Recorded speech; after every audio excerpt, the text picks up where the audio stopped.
Hey everyone, it's Cory McCarthy and thank you for tuning in. This video is in response to this Facebook comment that Paul Joseph Watson had made stating, all extremist movements, progressivism, veganism, and jihadism share the same ultimate end goal, a desire to kill the non-believers. But I do want to kick off with a preface that I feel is uniquely necessary. I am a relatively conservative vegan. While I clearly harbor some progressive views like environmental conservatism and obviously veganism, I am majority right of center politically. I am saying this to demonstrate the living proof of a non-leftist vegan. We do exist, so we are not unicorns. I can assure you that there are others besides myself out there, some who watch this channel even, and if you are a non-leftist vegan, even if you are a centrist, I ask that you thumbs up this video and leave a comment below, and let your voice be heard and numbers be seen. Veganism is for everyone, regardless of what your social or political beliefs or your race or your creed or whatever might be. You can be vegan too. Ultimately, the animals could give a damn about human matters.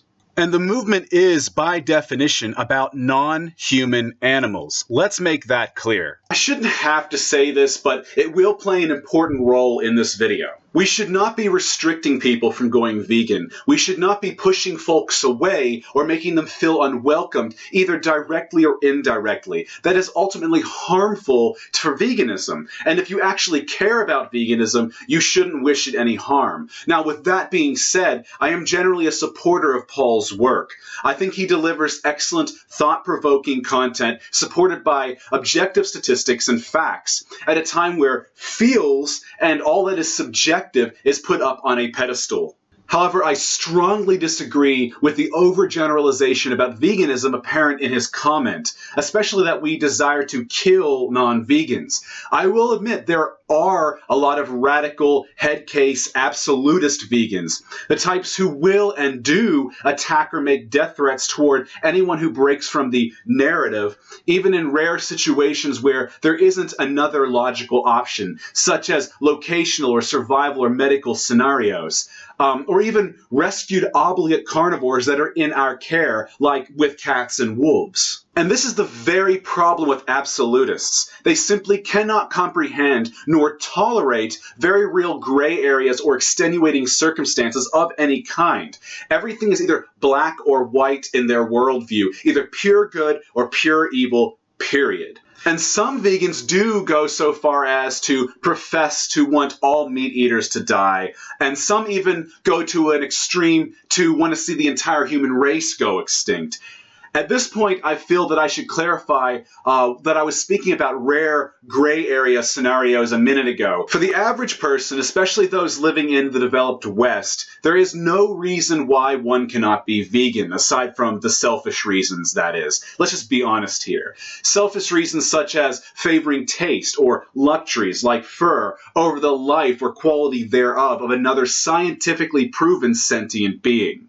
And I am not just pulling that out of my ass as some appeal to emotions. Animal sentience has been demonstratively proven by science. The vegan diet, if well planned, is nutritionally sound for any stage of life, even for athletes, and may even provide health benefits in the prevention and treatment of certain diseases. And there are animal-free alternatives to non-food items as well, like fashion. Veganism is a win-win for the humans, the animals, and even the planet. And I've linked a handful of articles, reports, and research, including from Oxford University, to support the positive impacts on the animals, the environment, human health, and even the economy from going vegan at the blog entry for this video, which I've linked below. I recommend that you do check those out to broaden your education. Veganism is a logical way of life. But back to point. Paul is overgeneralizing, but I can understand why.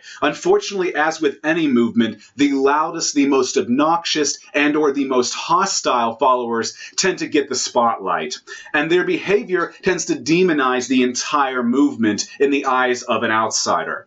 Even if only 3 out of 10 of us act like irrational nutjobs who miss their morning medication, people on the outside will view us all in that regard. It's a guilt by association fallacy, I know, but it has harmful impacts on veganism nonetheless. To use some other examples of this same issue, not all leftists are irrational neo-Marxist unhinged SJWs, just as not all right-wingers are uneducated Bible-thumping, abortion clinic bombing extremists. But these extreme examples certainly leave a bad impression.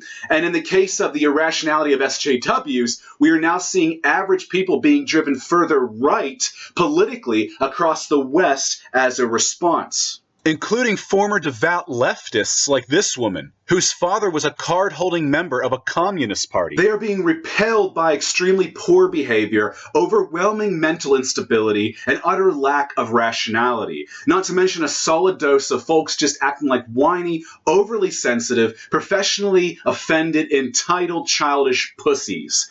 People have simply had enough, and I am one of them.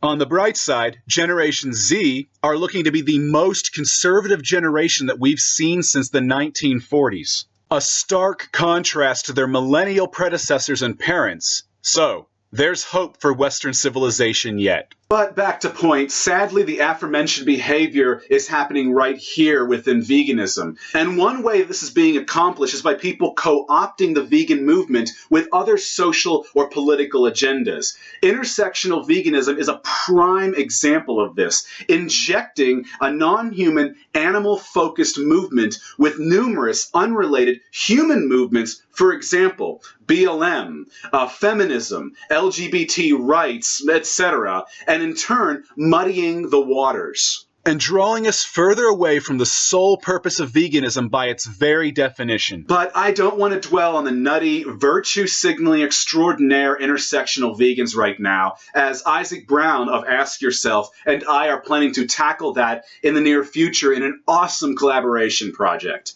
The point is, I get Paul's reasoning as an outsider to veganism, but he is overgeneralizing, and I felt this quick dose of education, or rather perspective, was in order for him and for his followers to stop the spread of misinformation in its tracks and separate veganism from the madness that has already come close to imploding it.